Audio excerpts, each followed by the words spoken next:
Ngayong umaga po na to ay pagpapatuloy po natin yung mensahe po natin patungkol po sa purpose ni God sa bawat isa po sa atin. So yung una pong week or last month, si Pastor Ronald po ay nagbigay ng overview patungkol po sa series natin patungkol sa God's purpose. And binigay din niya yung summary, no?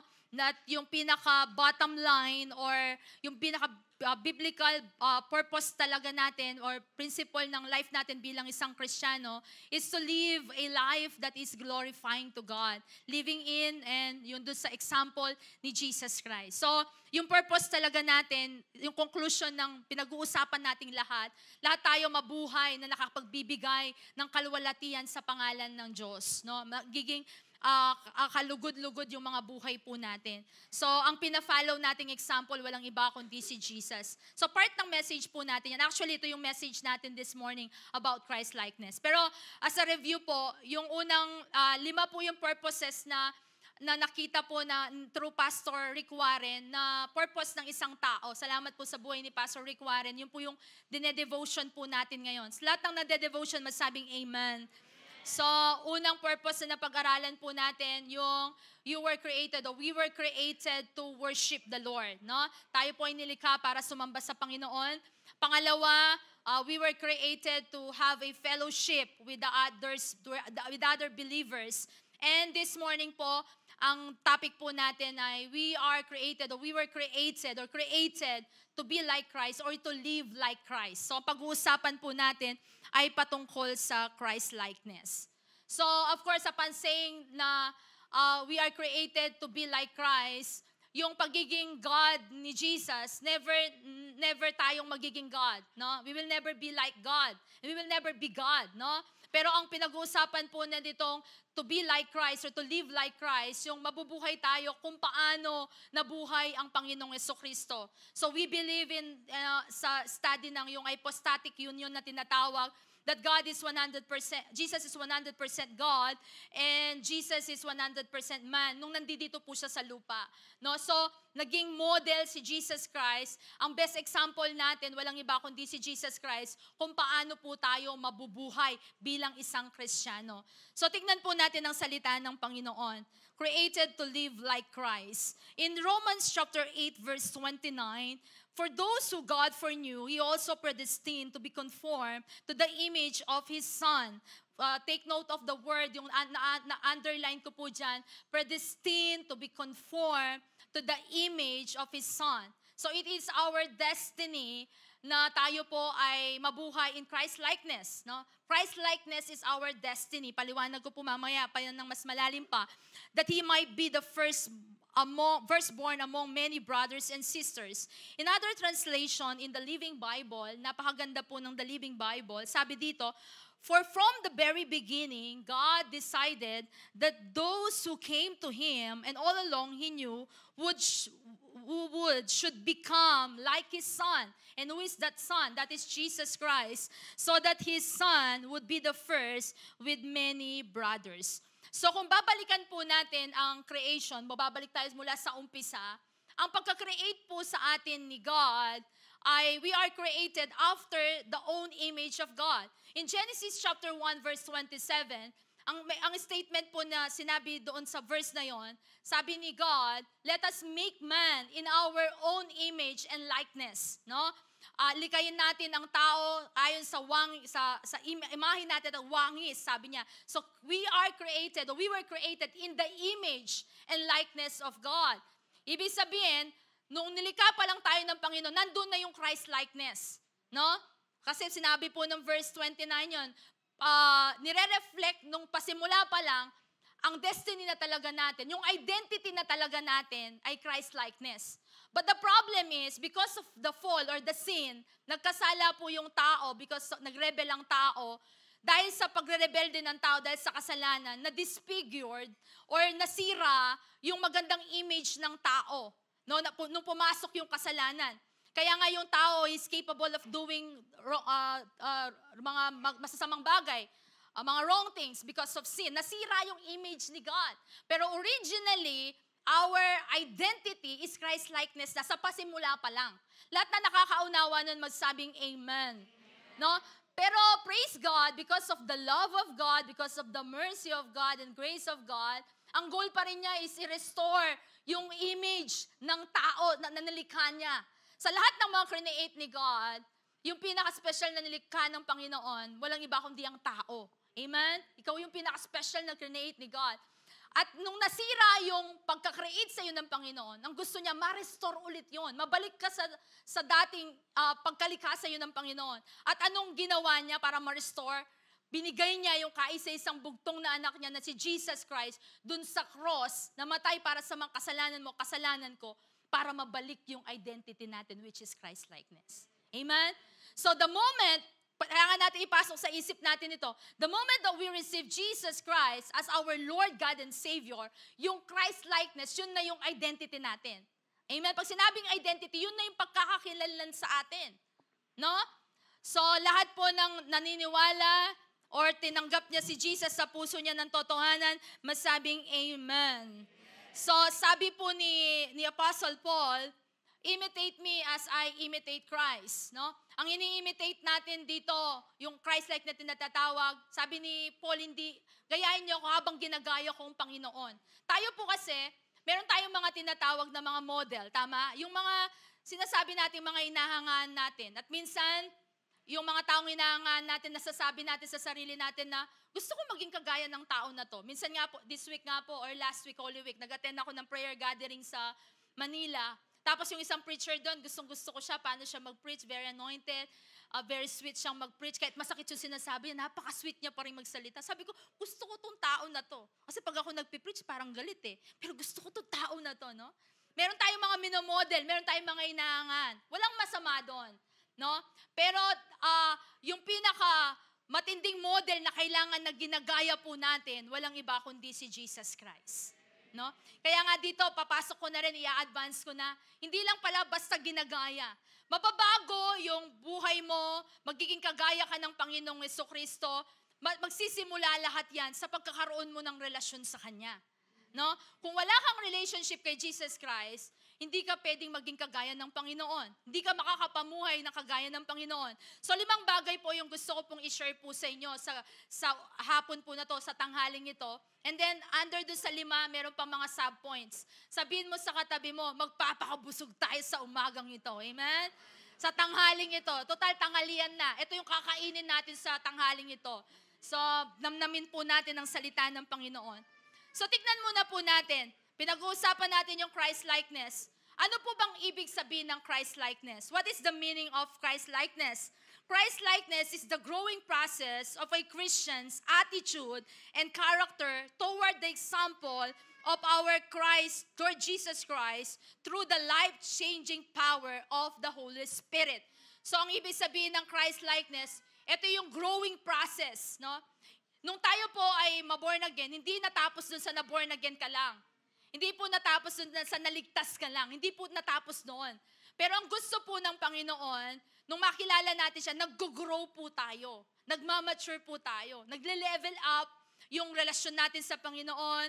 Nagle-level up yung pananampalataya natin sa Kanya. Nagbabago yung mga buhay po natin. Amen? So, ang Christ-likeness ay pagbabago ng buhay. Ang pinag-uusapan dito, nag-grow ka, nag-grow yung spiritual life mo. Hindi po pwede na 1-year Christian ka, nung first year mo, pabebe ka. Nung second year mo, pabebe ka pa rin. Third year mo, mas naging pabebe ka pa. No, hindi po ganon. Pero ang nag-grow, yung nagiging Christ-like tayo, nagmamature tayo. Iba na tayo mag-isip, iba na tayo magsalita, iba na tayo kumilos. Kung tinitignan ko yung buhay ko noon, grabe yung immaturity ko. No, actually, kahit nung naging leader ako, nakita ko napakatindi ng immaturity ko. Praise God. From glory to glory, dahil ginusto mo rin, hindi pwedeng hindi ka talaga babaguhin ng Panginoon. No? So, iba ka na mag-isip, iba ka na magsalita, at iba ka na kumilos. At yung pag-iisip mo, yung pagsasalita mo, at pagkilos mo ay kagaya kung paano nag-iisip, kung paano nagsasalita, at paano kumikilos ang Panginoong Yesus. Amen? So, yan po yung ibig sabihin ng Christ-likeness. Minsan, we are satisfied na, basta alam mo lang, kunwari, no, sasabihin natin, at least ako, ako, Christian, kung i-compare ko naman yung sarili ko kay brother at sister, kung i-match ko yung buhay ko sa kanya, at least naman ako, hindi ako nag-absent ng Sunday worship. At least naman ako, nag-equipping ako. No? Minamatch natin yung buhay natin sa iba. And nakala natin okay na yon. Pero alam niyo po kung saan natin dapat i-match yung buhay natin para masabi natin hindi pa okay, i-match natin sa buhay ng Panginoong Jesucristo. Kasi ang ginagaya natin, walang iba kundi si Jesus. Amen po.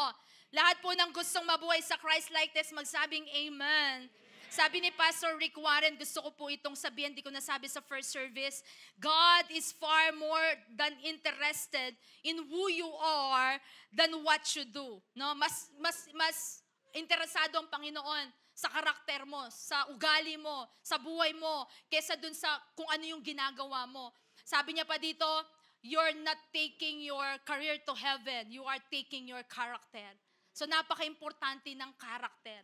Napaka-importante ng attitude natin. At yung character at yung attitude natin, kailangan po maging kagaya ng ating Panginoong Jesucristo. So number 2, Christ lives in us. Binapadaan ko lang po ito dahil po-focus po tayo sa number 4. Ito po yung katotohanan. In Galatians chapter 2 verse 20, sabi po ng word ni Lord, I have been crucified with Christ and I no longer live, but Christ lives in me. Yung word na Christ lives in me. No? The life I live in this body, I live by faith in the Son of God who loved me and gave Himself for me. Yung kailangan na klarong makita po natin dito, Christ lives in us. Nasa sa atin si Kristo. Nabubuhay sa katawan natin si Kristo. Lahat ng nasa Kanya si Kristo, masabing amen. Andito si Kristo. At nung araw na nagsabi ka or kinumit mo yung buhay mo kay Lord, yun yung araw na sinabi mo na, Lord, hindi na ako yung masusunod. Yun yung araw na sinabi mo, Lord, hindi na yung gusto ko yung mangyayari. Pero kung ano yung po yung gusto mo, yun na po yung gagawin ko. Yan po yung sinasabi ng Galatians 2:20. No? So Christ lives in us. Nasa sa atin po ang Panginoong Jesucristo. Being crucified with Christ means that we have a new commitment. Our commitment is to live a life that is holy, no? Yung we are after for holiness. We love righteousness. Yun na yung gusto natin. No, nag-iba na yung dati kasi puro kamunduan lang yung gusto natin. Pero nung tanggapin natin si Jesus, gusto nating mabuhay sa kabanalan, no? Lahat ng gustong mabuhay sa kabanalan, masabing amen. So, si Jesus po, nandito na po sa mga buhay po natin. Number 3, importante po kasi ito, dinaanan lang natin, we are branches of Christ.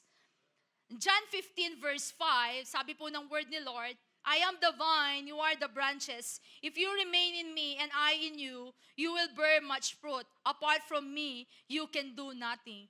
So si Jesus as the vine, no, yung life ni Jesus nagpo-flow sa atin. Kung hindi tayo connected kay Jesus, patay tayo. No? Sabi niya that you must be connected to the vine and you must remain connected to the vine. Ulitin ko po, yung unang-unang number 1 na paraan para makapamuhay ka into Christ-likeness and to become like Christ, unang-una, kailangan meron kang personal relationship with the Lord Jesus. Sabi ng John 14:6, I am the way, the truth, and the life. No? Siya yung buhay. So, no one comes to the Father except through me. Ang Panginoon ng buhay. Kung wala kang Jesus, walang kwenta yung buhay mo. Amen? Kung wala kang Jesus, wala kang magagawa. Apart from the Lord, we can do nothing. Hindi tayo makakapamuhay into Christ-likeness kung in the first place, wala ka namang relationship kay Jesus. No? Yung pagiging Christ-likeness, sabi niya, hindi siya na-form into imitation lang. But Christ-likeness is being formed by inhabitation. No? Kaya ka mabubuhay into Christ-likeness kasi nandito sa loob mo. Nasa sayo si Jesus. Importante po ito bago ako mag-move forward sa message. Alam niyo po, marami po kasi nag-a-attend sa church pero wala po dito sa Christ the Living Hope. Amen? Pero magkaroon din tayo ng heart check. No? Akala natin, tinanggap natin si Jesus. Pero kung kakausapin mo yung isang tao, malalaman mo without any judgment, di ka naman nagiging judgmental. Pero alam niyo po, yung isang tao, pagkausap mo siya, malalaman mo kung totoong born again siya. Tama po ba? No? The way siya magsalita, the way siya kumilos, alam mo born again. No? Kaya niyang ipaliwanag kung ano yung pagtanggap na ginawa niya. No? So sa church po kasi, praise God, sana po wala po dito sa Christ the Living Hope. Marami pumasok lang sa reliyon. No? Of course, sinasabi natin sa mga tao, hindi namin kayo pinapasok sa isang reliyon. Pero minsan di po tayo nagiging aware na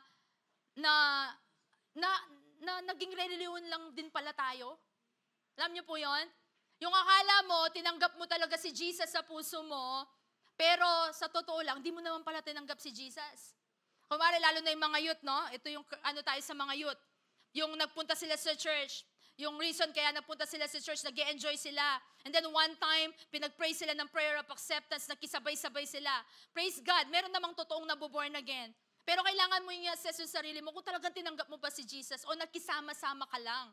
O kaya shineran ka ng 4SL or shinare yung John 3:16 sa'yo, and then sabi na nag-share sa'yo, tanggapin mo si Jesus. And then pinag-pray mo yung prayer of acceptance dahil nahihiya ka lang. Pero hindi naman totoo sa puso mo na gusto mong tanggapin si Jesus. Alam niyo po, nung pong bago po akong nag-attend sa church, nung po sa first bap po kasi ako nag-attend noon, kaya lang naman ako nagpupunta doon sa church noon dahil may pagkain. Yun lang yung pinupunta ko.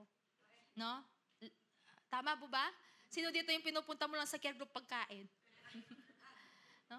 Pero nung tumatagal na yung panahon, na ano ko sa sarili ko na hindi ako pumupunta dapat sa pagkain lang.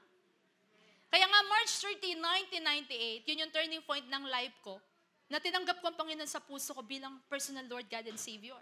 Nilid ako ng isang Sunday school teacher ko. Pero alam po ninyo, kahit ginawa ko nun, alam ko talagang nakilala ko ang Panginoon, tinanggap ko ang Panginoon sa puso ko. Pero merong isang pagkakataon na sinigurado ko talaga. Kasi gusto kong sigurado eh. No?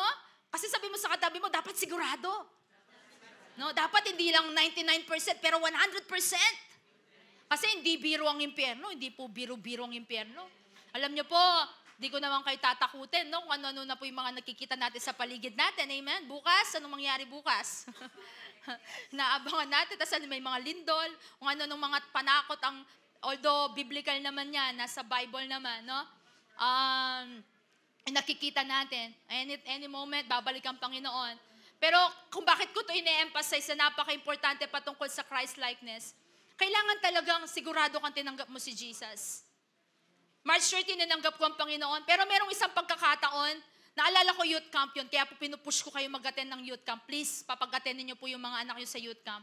After ng session sa youth camp, lumabas ako, bago-bago pa lang ako sa church noon, lumabas ako dun sa session hall, tapos pumunta ako sa isang sulok, tapos kinausap po si Lord, sabi ko, Lord, ngayong araw na to gusto ko po talaga kayong tanggapin na totoo, hindi dahil sinabihan ako ng tao na to na tanggapin ko si Jesus, pero gusto ko po talaga kayong tanggapin sa puso ko ng totoo, ng personal talaga.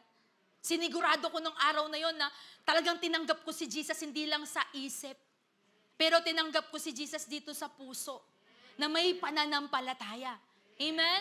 So kapatid, kahit ulit-ulit, no, magiging kagaya ka lang ng Panginoong Jesucristo kung totoong meron kang relasyon sa Kanya. Ang tanong, meron ka ba talagang relasyon sa Kanya? O hindi ka na born again, pero ang nangyari sa'yo, nag-born again ka lang. Importante po ito. No? Walang kwenta, sabi ko nga po sa Northville, kahit sa paumong sinasabi ko, malungkot ako. Lahat ng pastor malungkot naman.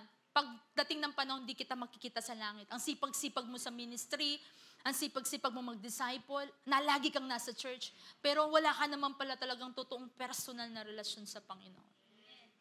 Nagpupunta ka sa simbahan hindi dahil sa pastor. Nagpupunta ka sa simbahan hindi dahil sa mentor mo. Nagpupunta ka sa simbahan dahil meron kang totoong relasyon sa Panginoong Jesucristo. Amen po. So ngayong oras na to, pwede ko po bang i-ask na ipikit natin yung mga mata natin? Yuko natin yung mga ulo natin. Ayoko pong i-miss tong pagkakataon na to. No? Sa oras na to, please kapatid, nagmamakaawa ako sa iyo. Sa oras na to, pwede bang siguraduhin mo na talagang tinanggap mo si Jesus sa puso mo? This time, walang maglilid sa'yo. Pwede bang kahit mahina lang, sabihin mo, kung di ka pa sigurado, kung sigurado ka, pasalamatan mo na lang si Lord, na sigurado kang tinanggap mo siya sa puso mo. Yung sigurado ka na connected ka talaga sa vine, connected ka talaga kay Jesus. Please remain connected to Jesus. Huwag kang lalayo kay Jesus.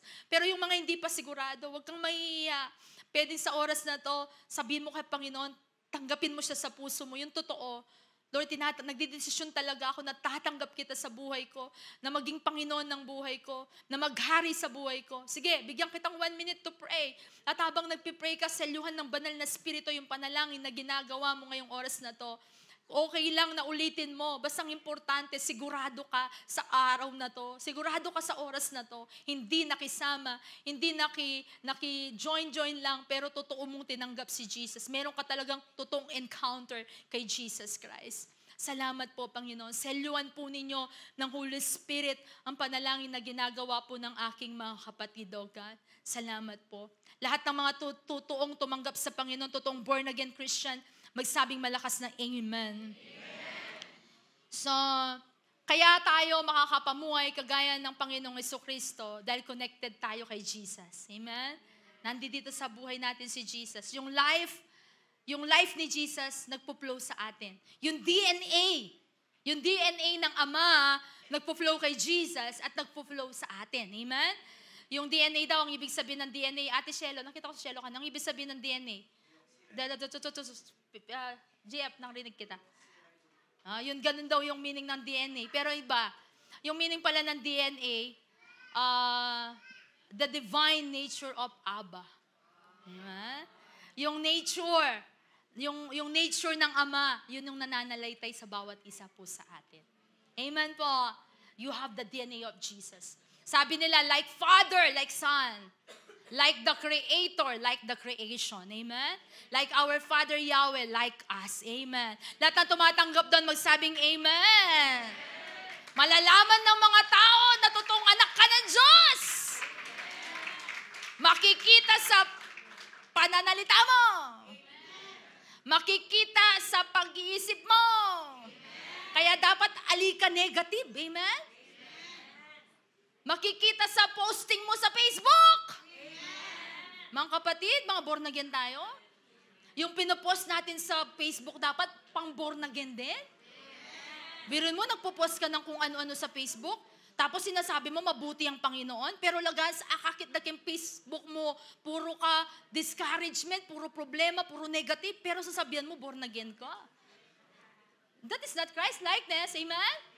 So mag-ingat po tayo sa mga pinopost natin sa Facebook. Even in posting, in social media, pwede nating mapakita yung pagiging Christ-like natin. No? Pwede natin i-reflect si Jesus. So mag-ingat po tayo. Mapa po ang ating kampanandaman. Mapa, hindi po suggest ko po kaya kayo na. Ang gawin nyo po, kunwari, discourage ka. Imbes na sabihan mo, feel discouraged. Tapos pang emoji, malungkot na. I-post mo na lang, verse na about being strong. Joshua 1:9. Diba? Be strong and courageous. Yung mga word na tatama dun sa pinagdadaanan mo. Para yung pinost mo pa, makakapag-encourage pa sa lahat ng nanghihina din. Amen? No, so, yun po. Yung mga kaaway nyo, kausapin nyo ng personal. Huwag nyong paparinggan sa Facebook. Amen? At kung gusto nyong paringgan sa Facebook, challenge ko po kayo, itag nyo po. Itag. No, total pinaringgan mo, itag mo na. No? Gusto mo rin makipag-away, sige, itag mo. Amen? No, amen. Huwag niyo pong itatag. Bad po yun. No? Di po tayo.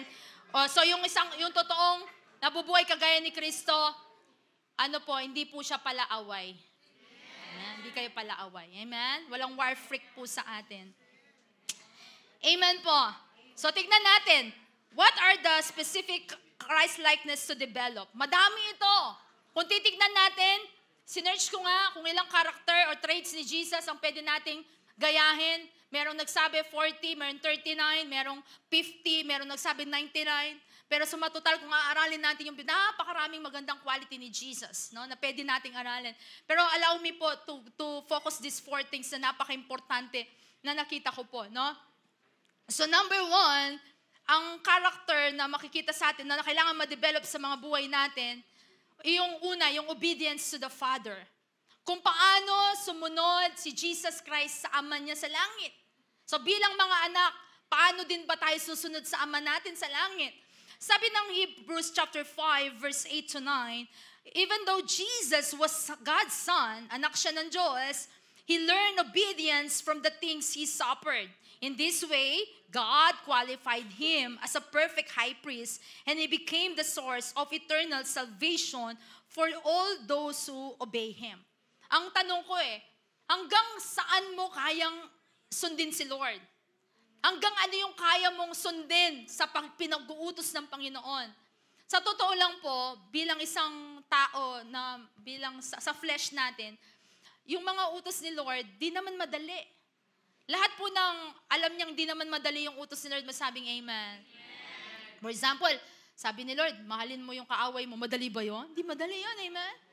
Yung magbigay ka, wala ka na nga, magbibigay ka pa. Di madali, hindi madali. Yung magbigay ng tithes, madali ba yun? Sayang niya ito, may ako 1,000, pemahid ko na sanang kuryente, tampon danom, di ba? Di madali. Pero, ano yung dahilan ni Jesus? Bakit na-follow niya si God the Father kahit napakahirap ng utos? Ano yung dahilan? Nakita kong dahilan because si Jesus, mahal niya yung Ama. Ikaw at ako po, kaya lang po natin ma-obey si Lord.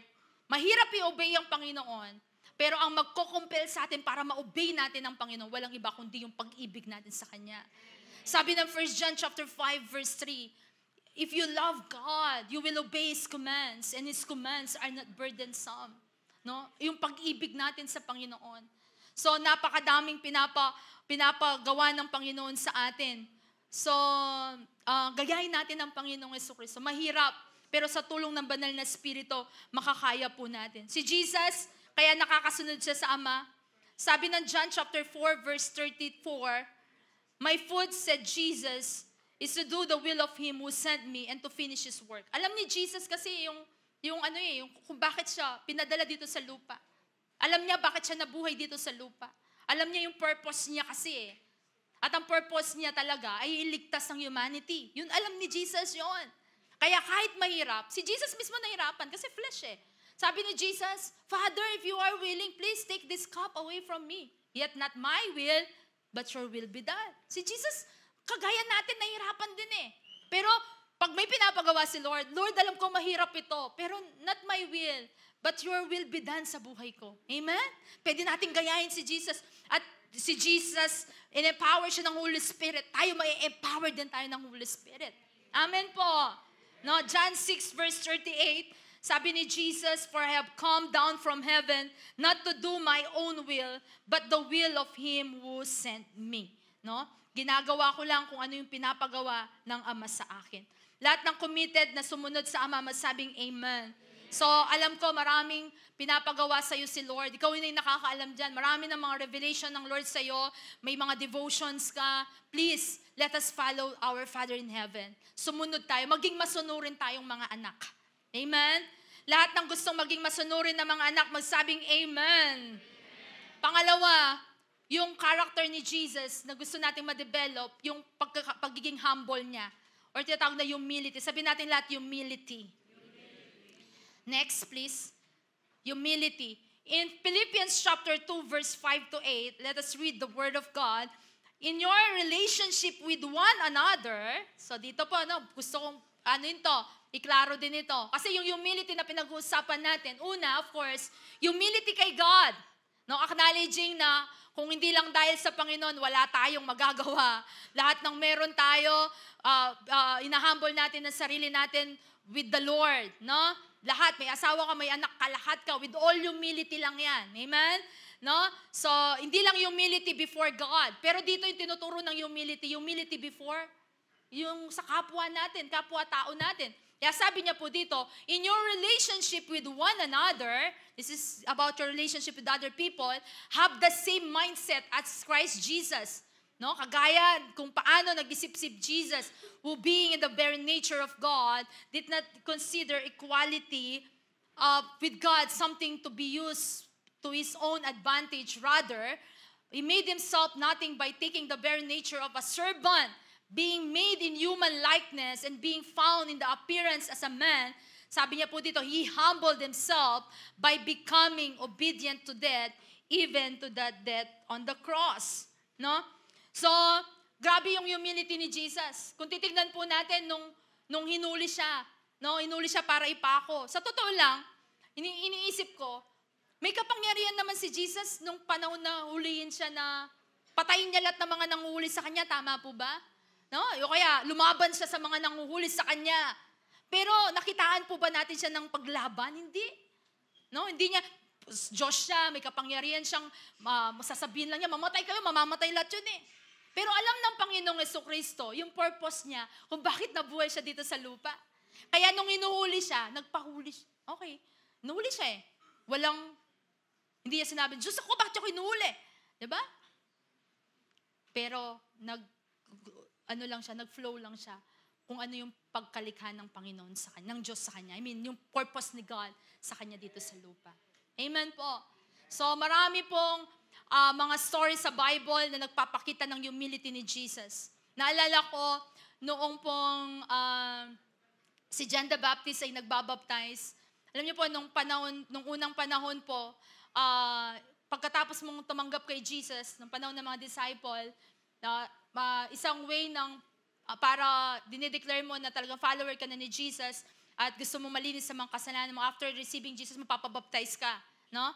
So, lahat ng mga kasalanan nagpapabaptize, no? Binabaptize sa mga disciple. And then one time si Jesus dumating siya para praising. Sabi niya kay John the Baptist, baptize mo ako. Sabi ni John the Baptist, Lord, di ko po kayo babaptize. No? Para praising po to, Jean's version. Yung kinukwento ko na lang kung paano. No? Sabi niya, hindi po ako karapat-dapat na magbaptize sa inyo kasi makasalanan din po ako. Kayo po wala kayong kasalanan, bakit ko po kayo babaptize? Dapat po ako po yung ibaptize nyo. Pero sabi ni Jesus, baptize mo kasi kailangan mapangyari yung kalooban ng Ama sa buhay ko. Amen po? So, grabe yung humility ni Jesus. Yung ninugasan niya yung paa ng mga disciple. Grabe, di ba? No? So, kaya nga po kung merong dapat ma-develop sa atin bilang kawangis ng Panginoon, yung humble tayo. Dito po tatamaan yung pagiging mayabang ko. Mo. Amen? So, kung meron mang kayabangan sa puso po natin, yun po yung isuko natin sa Panginoon. Isa sa mga bagay na ayaw ng Diyos, yung pride, yung yabang. God opposes the proud, but He gives grace to the humble.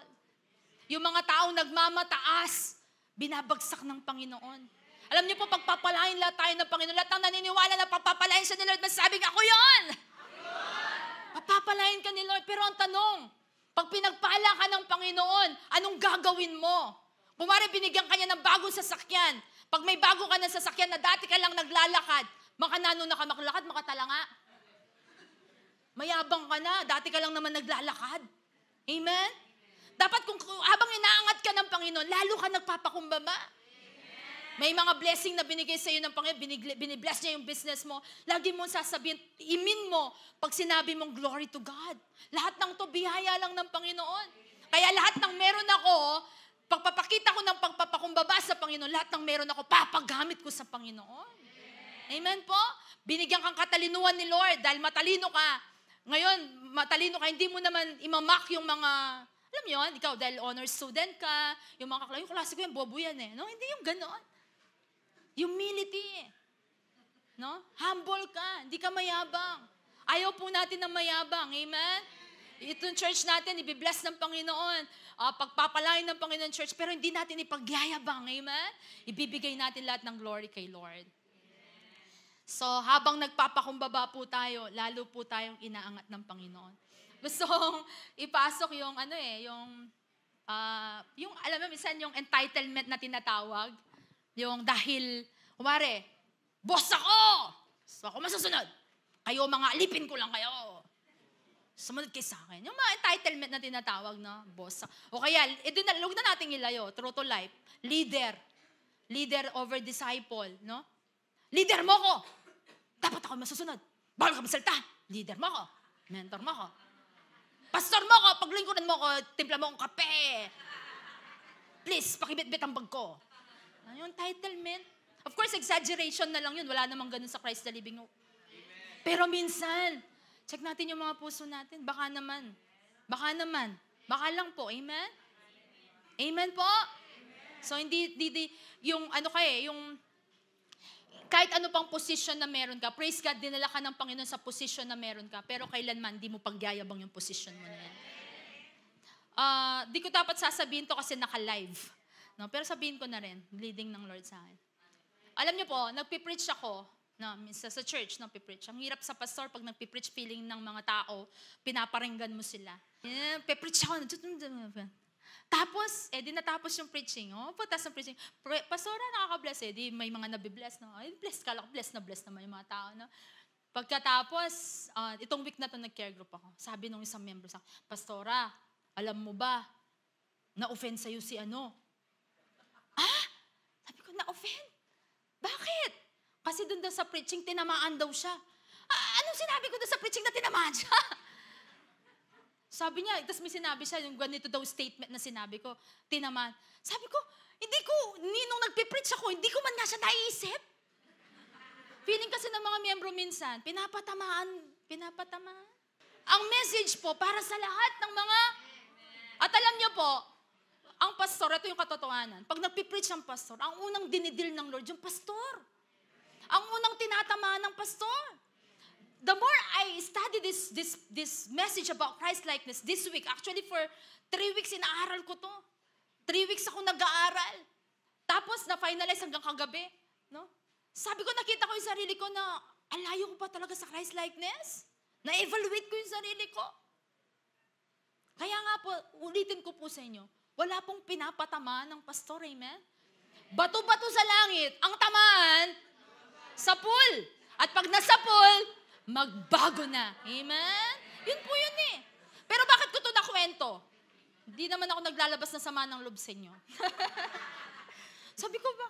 Tapos, pastora, hindi na daw siya mag-church. Ay, grabe, no? Sabi ng Lord sa akin, puntahan mo, kausapin mo. Sabi ng flesh ko, punta lang ko na naman. Paborin ko na sa Makukin Church. Sabi nun, hindi yan. Puntahan mo siya.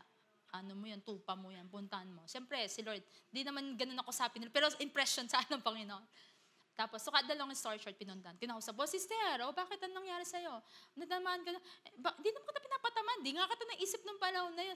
Uy, pastora, sorry po, I love you po, pastora. No? Ano nangyari? Naayos, amen? Pero kung nagmataas ka, nasa 100 po kami, praise God, glory to God. Di sana 99 na lang kami ngayon. Amen? Nawawala yung isa eh. Pero sabi ni Lord, iwanan mo yung 99, puntaan mo yung isa. Amen? Pag leader, minsan, siyempre kami mga leader, nag-uusap-usap kami. No? Itang leader na, yung puso. Yung disciple na, makabusit lang eh. Pag mag-uusap yung mga leader, no? Sige, paborenta na lang, sasata mo butakrela. Sabihan mo ita, sasabihin lang ng mga leader yun, pero sa totoo lang, pagkatapos sila nag-usap-usap, text niya pa rin to, uy, I love you na, mabagaten ka na. Hanggang salita mo. Kasi alam niyo po bakit? Love eh, love. Sa mag-asawa, hindi na po usapan ngayon kung sino yung tama at mali. Ang usapan na po ngayon kung sino yung magpapakumbaba. Uy, pastora, nasasabi mo lang yan kasi wala ka pang asawa. Huwag kayo mag-asawa na ako!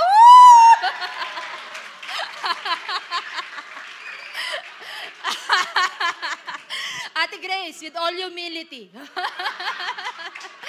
Sabi ni Ate Grace, kanina kasi sinare ko po sa first service, sabi niya, nayayabangan ako kay Pastora Jean. Kasi po si Ate Grace, wala pa siyang asawa, kaya nayayabangan siya sa, nayayabangan ako kay Pastora. Kaya nga, Ate Grace, with all humility, amen? Please, pag-pray po natin si Ate Grace. Saan si Ate Grace? Pag-pray natin siya kaninang first service. Sinabi ko, pag-pray nyo. Pag-pray po na. Lahat ng mga single na gusto mag-asawa, sabing, Amen! Amen? Dadating din po yan. Pasasandit, no? Ako po, medyo natagalan lang ng konti.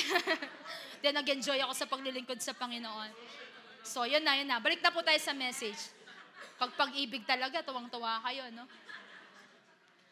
So, yun po. Hindi na usapan ngayon kung sino yung tama at mali. Usapan na po ngayon sino yung magpapakumbaba. At lahat ng magpapakumbaba, yun ang binibless ng Lord. Alam niyo po, nakita ko, personal to ha. Every time na nagka-humble ako, may mga nangyayari sa buhay ko na natitest yung humility. After nun, na i-obey ko si Lord, after nun may blessing. No? May blessing. Kasi totoo si Lord eh, no? Yung mga sumusunod, papapalain niya. Amen? Kaya kung may kaaway ka, ikaw na yung makipagbate. Amen? Hindi na usapan kung ikaw yung mali or siya yung mali. Ang usapan dito, sino yung magpapakumbaba.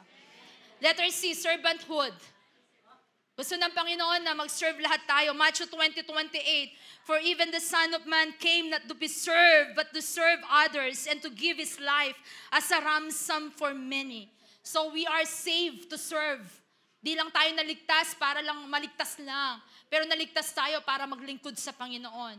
Nung na-born again po ako, 1998, naunawaan ko na po ito. And actually, out of my gratitude, yung sobrang papasalamat ko sa Panginoon, inisip ko noon, paano ko ba mababawian ng Panginoon sa pagliligtas niya sa akin? Sobra akong grateful eh. Sobrang totoo sa akin yung ginawa ni Jesus Christ sa cross. Sobra-sobra talaga. Kaya, nung nakilala ko ang Panginoon, sabi ko, Lord, paglilingkuran kita. And praise God, from 12 years old ako up to now, na 37 years old na ako, na mukha lang 27, pinaglilingkuran ko pa rin ng Panginoon. Amen? Kaya nga po dumating yung punto na nag-full-time ako. Kasi I really want to give my life to the Lord. I'm not saying na mag-full-time ka, pero sinasabi ko, we are all called to serve the Lord. We are destined to serve the Lord. Sabihin mo sa katabi mo, please maglingkod ka na sa Panginoon. Kung hindi ka maglilingkod sa Panginoon ngayon, kailan pa? Kung hindi ngayon, hindi rin bukas, kailan pa? Amen? Kailan mo pa ibibigay yung buhay mo sa Panginoon? Please, ngayon mo na ibigay yung buhay mo sa Panginoon. Paglingkuran mo ang Panginoon. Serving God and serving others is about sharing the gospel. You share the love of Christ sa mga tao. Yun yung pagsuserve sa tao eh. No? Paglingkuran natin siya. Sa church, marami kang pwedeng gawin to serve God. Unang paglilingkod na gawin mo sa Panginoon, maging active ka sa care group mo. Please, huwag ka mag-absent sa mga mentoring mo. Yun yung unang paglilingkod na gawin mo. Mag-attend kang equipping and then magpagamit ka sa Panginoon. May talent ka, paggamit ka, ang daming ministry sa church. So lahat po tayo maglilingkod sa Panginoon. Amen? Wala pong tagabutas lang ng upuan. Amen? Lahat po tayo kikilos. Lahat na maglilingkod sa Panginoon, masabing Amen. 4, forgiveness. Ito, matindi to. Ephesians chapter 4, verse 32. Be kind and compassionate to one another, forgiving each other, just as Christ, God, forgave you. No? Dito yung isang gustong makita ng Panginoon sa atin bilang talaga nagre-reflect ng character, ng image ni God, yung mapagpatawad tayo. No? Nagpapatawad tayo kahit yung mga tao hindi nila deserve ng forgiveness.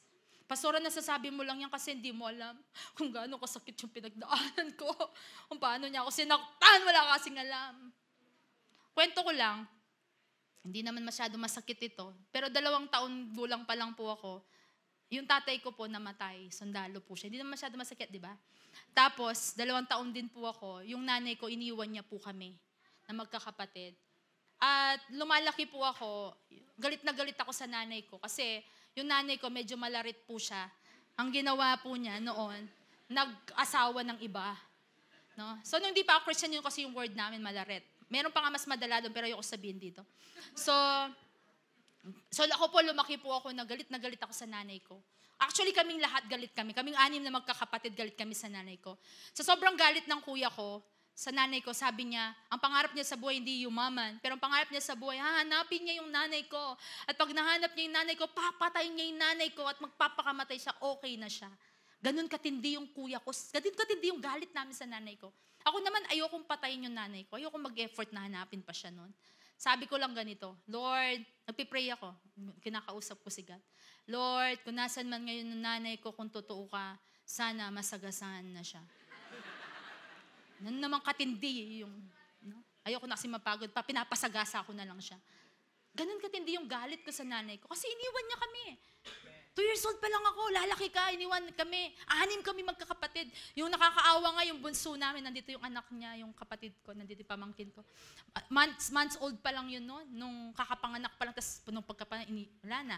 No? Iniwan kami. Galit kami sa nanay namin. At lumaki kami na, yung sa isip namin, masama yung nanay namin. Pero alam niyo po, nung na-born again ako, sobrang tindi ng galit ko sa nanay ko, as in. Pero nung na-born again ako, nalaman ko yung papapatawad ng Lord.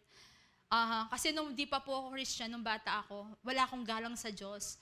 Pag kinakausap ko yung Diyos ganito, sabi ko, ba't ganyan ka? Ganito ko siya kausapin talaga. Ba't ganyan ka? Masama kang Diyos, no? Ganun ko siya kausapin. Bastos ako makipag-usap sa Diyos. Alam ko totoo siya, pero bastos ako makipag-usap sa Kanya. yung buhay ko, kung titignan ko yung ugali ko noon, yung mga masasamang ugali ko. Tapos isang araw, sasabihin sa akin ng Panginoon na mahal niya ako. Sasabihin sa akin ng Panginoon na kahit ano yung pinagsasabi ko sa Kanya, papatawarin niya ako sa kasalanan ko. Nung araw na tinanggap ko si Jesus, naunawaan ko yung pagpapatawad niya. Yun dun yung araw na nag-umpisa, na naisip ko na kailangan ko rin patawarin yung nanay ko. At alam po ninyo, lahat galit sa nanay ko. Pero ako, dahil na born again ako, I started praying na one day makita ko si mama ko. Nag-pray ako. Pero to cut the long story short, sinagot ng Panginoon yung panalangin ko. January 2, 2012, binanap ko po yung nanay ko. Nagkita po kami ng nanay ko ng January 12. January 2, 2012, nagkita kami. And then, nung nagkita kami ng nanay ko, umiiyak siya. Tapos sabi ko lang sa mama ko, Ma, bakit mo po kami iniwan? Sabi niya, nag-explain siya. Pero ang gusto ko lang sabihin sa'yo, Ma, pinatawad na kita. Kagaya ng papapatawad sa akin ng Panginoon. At nung araw na yon, yung nanay ko tumanggap sa Panginoon. Tinanggap niya si Jesus. At least, pero ang nangyari po, nagkasakit yung nanay ko. November na hospital siya. Pagdating ng December 15, namatay po yung nanay ko. So 3 beses ko lang nakita yung nanay ko sa yung January 2, tapos nung sa hospital, then nung namatay siya. Yun lang. Pero I praise God, bago siya namatay, nakapag-release akong forgiveness sa kanya. Yung iba kasi ganito, over my dead body! Hindi ka napapatawarin. No? Hindi ka patawarin. Please kapatid, tandaan mo to. Pag hindi mo pinatawad yung mga nagkasala sa'yo, ito yung sinasabi ng Biblia, hindi ka rin papatawarin ng Diyos sa mga kasalanan. Yun yung lagi mong iisipin. Kaya sino yung nakapanakit sa'yo? Sino yung gumawa ng masama sa'yo? Kailan mo, at tanong pa, kailan natin sila papatawarin?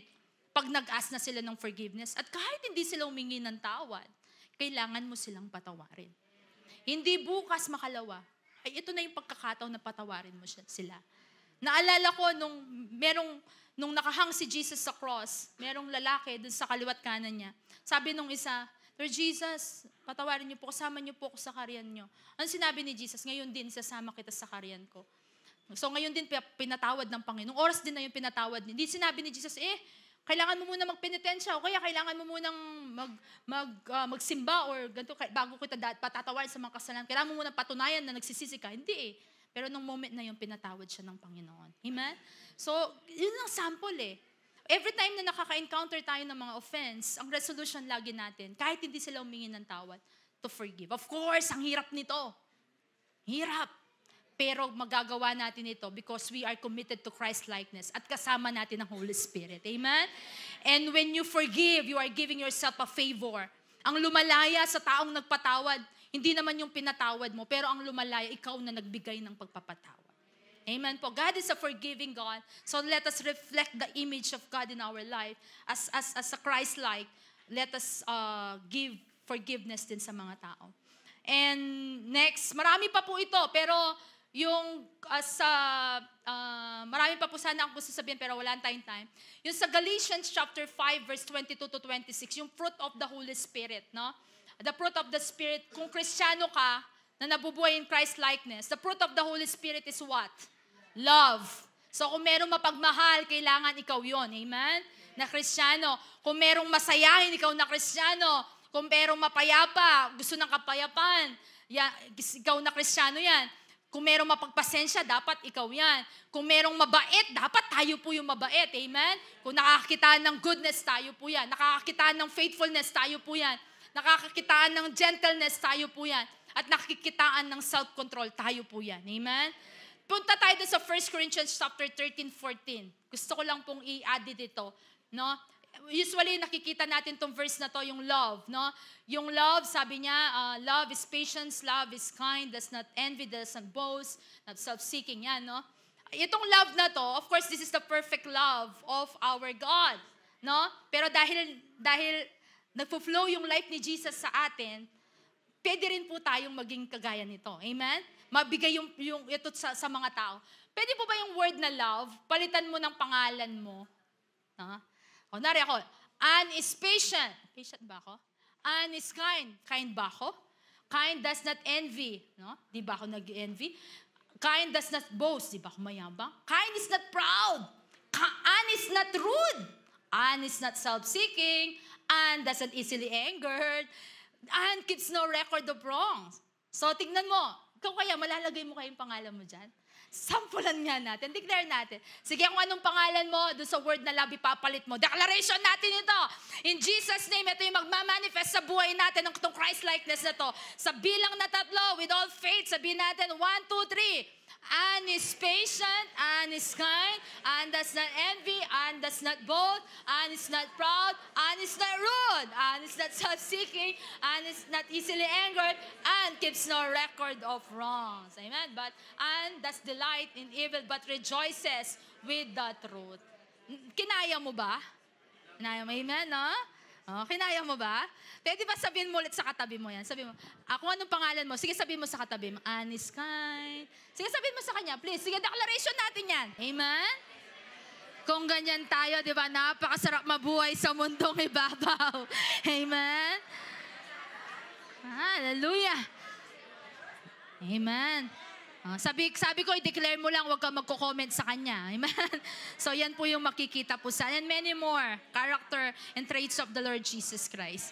So, ano bang gagawin to live in Christ-likeness? Mabilis lang po ito. Know and study Christ. 2 Timothy 3:16-17. Para magaya mo, maging kagaya ka ng Panginoong Jesucristo, kailangan mong alamin yung buhay ni Jesus Christ. So, kailangan mong aralin yung salita ng Panginoon. From the Old Testament up to the New Testament, makikita mo yung life ni Jesus. Prophecy sa Old Testament and the New Testament, makikita mo yung life ni Jesus. Makikita mo yung miracles niya, makikita mo paano siya magmahal, paano siya naglingkod. So, aralin mo kung sino si Jesus. Aralin mo yung salita ng Panginoon, the Word of God, this Word, no, si Jesus, itong Word na to, aralin mo. Sabi ng John 8:32, you will know the truth and the truth shall set you free. Lalaya ka sa lahat ng kasinungalingan. Lalaya ka sa lahat ng kasalanan. Makakapamuhay tayo into Christ-likeness kung puno yung mga puso't isipan natin ng kanyang katotohanan, ng kanyang salita. Kaya please, kung hindi ka pa nagde-devotion, mag-devotion ka na. Amen? Nagde-devotion po tayo. Please, buklatin niyo po yung Bible niyo. Buksan niyo po yung Bible niyo. I-meditate po natin yung Word ni God. Number 2, total submission to Christ, no? Surrendering to Lord. Sabi nila yung pagsuko, parang sign ng pagkatalo. Hindi po. Yung totoong tagumpay ay nasa pagsuko sa Panginoon. Amen? So, isuko natin lahat sa Panginoon.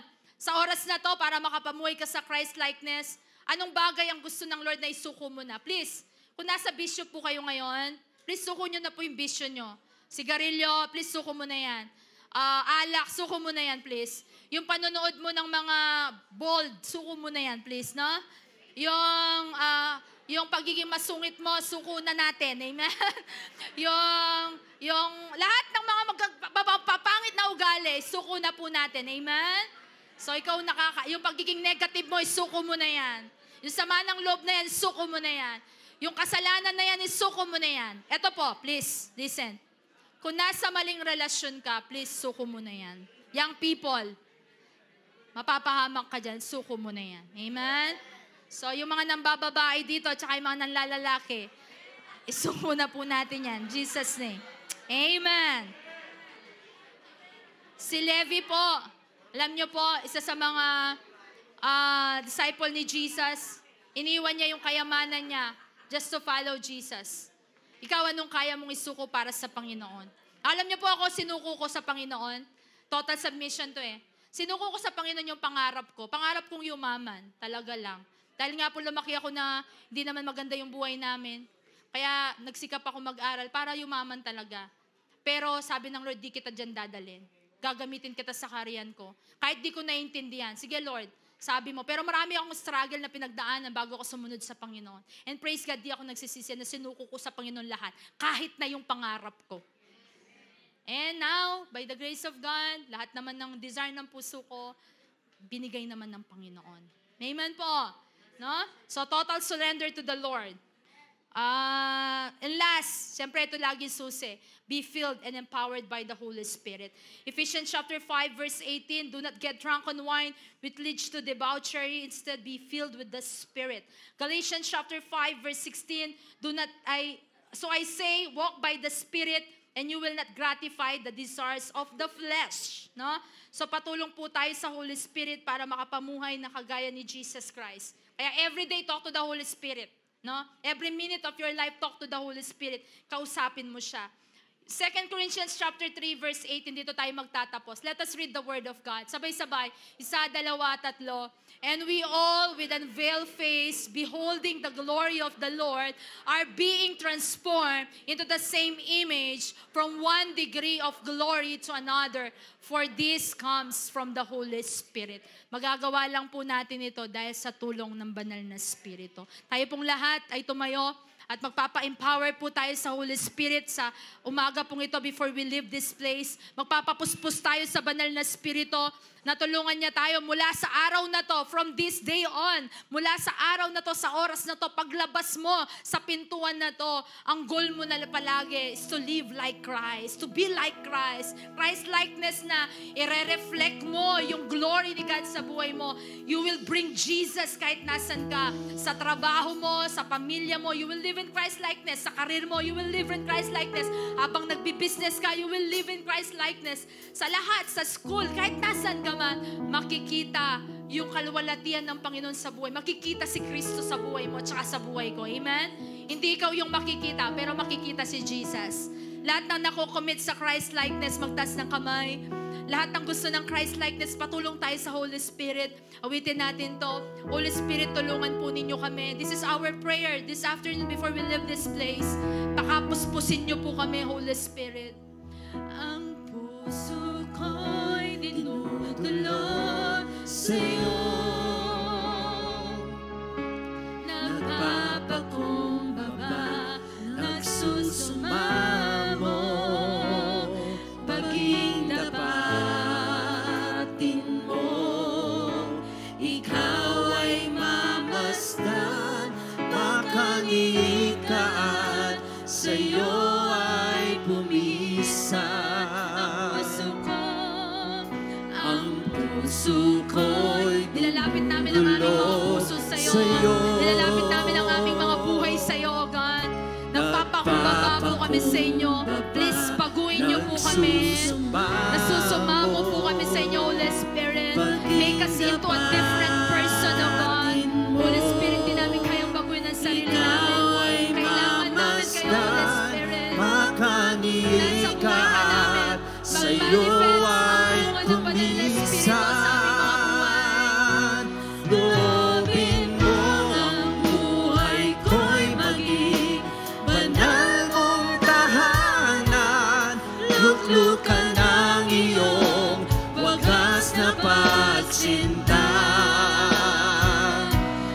Naluyan ng walang hanggang mga papurit pagsamba. Maghari ka, O Diyos, ngayon at kailanman. Loobin mo ang buhay ko'y banal mong tahanan. Luklukan ng iyong wagas na pagsinta. Naluyan ng walang hanggang mga papurit pagsamba. Maghari ka, O Diyos, ngayon at kailanman. Loobin mo ang buhay ko'y maging banal mong tahanan. Luklukan ng iyong wagas na pagsinta. Daluyan ng walang hanggang mga papurit pagsamba. Maghari ka, O Diyos, ngayon at kailanman. Magiging daluyan tayo ng pagpapala. Loobin mo Dahil nasa sa atin ang banal na Espiritu. Nasa sa atin si Jesus. Mabubuhay tayo kagaya ni Jesus. Hallelujah. wagas na pagsinta. Daluyan ng walang hanggang mga Papurit pagsamba. Maghari ka, O Diyos, ngayon at kailanman. Ayan natin maghari ang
Jesus, maghari ka.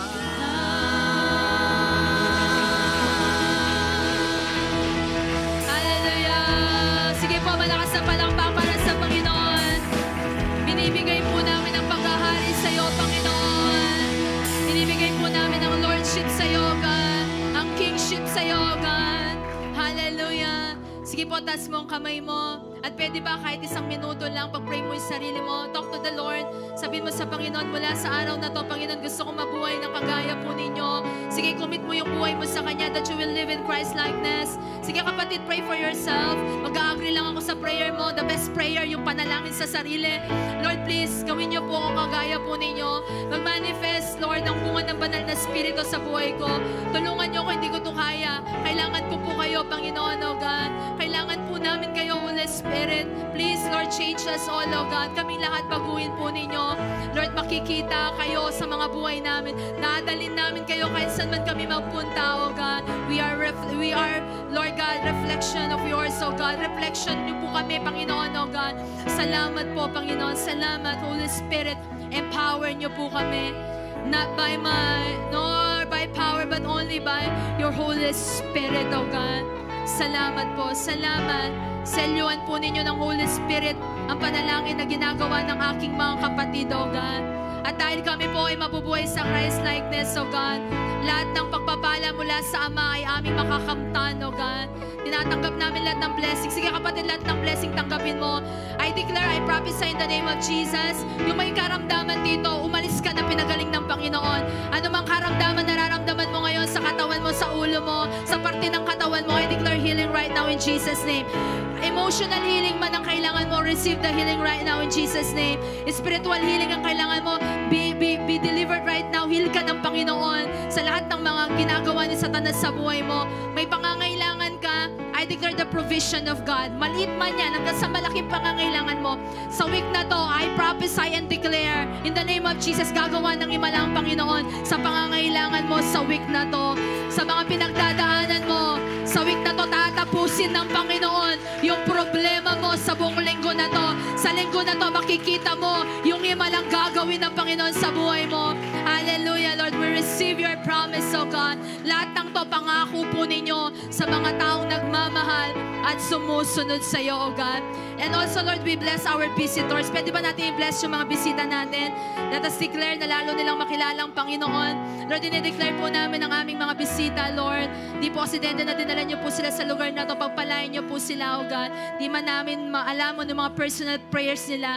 Pero please, Lord, again, pakita po ninyong kapangyarihan ninyo. Makita nila, Lord God, kung sino ka sa buhay nila.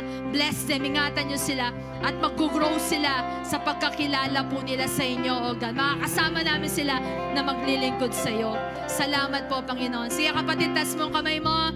I bless you, kapatid. Papalain ka ng Panginoon. Patuloy na mag-shine yung glory ng Panginoon sa iyo. Mukha ng Panginoon makita sa buhay mo. I declare favor upon favor sa buong week na to. Mararanasan mong pabor ng Panginoon. I declare Psalm 91 for protection. Dinideclare ko na yung pabor hindi lang sa Diyos, pero pabor pati sa mga tao. Lahat ng gagawin ng kamay mo, pagpapalain. Sa paglabas at pagpasok mo ng pinto ng bahay nyo, blessing ang nakaabang sa'yo. Surely your only goodness will follow you all the days of your life. May the love of the Father, the grace of the Lord Jesus Christ, and the continuous fellowship of the Holy Spirit be upon us all. Lahat ng mga tumatanggap, magsabi ng Amen.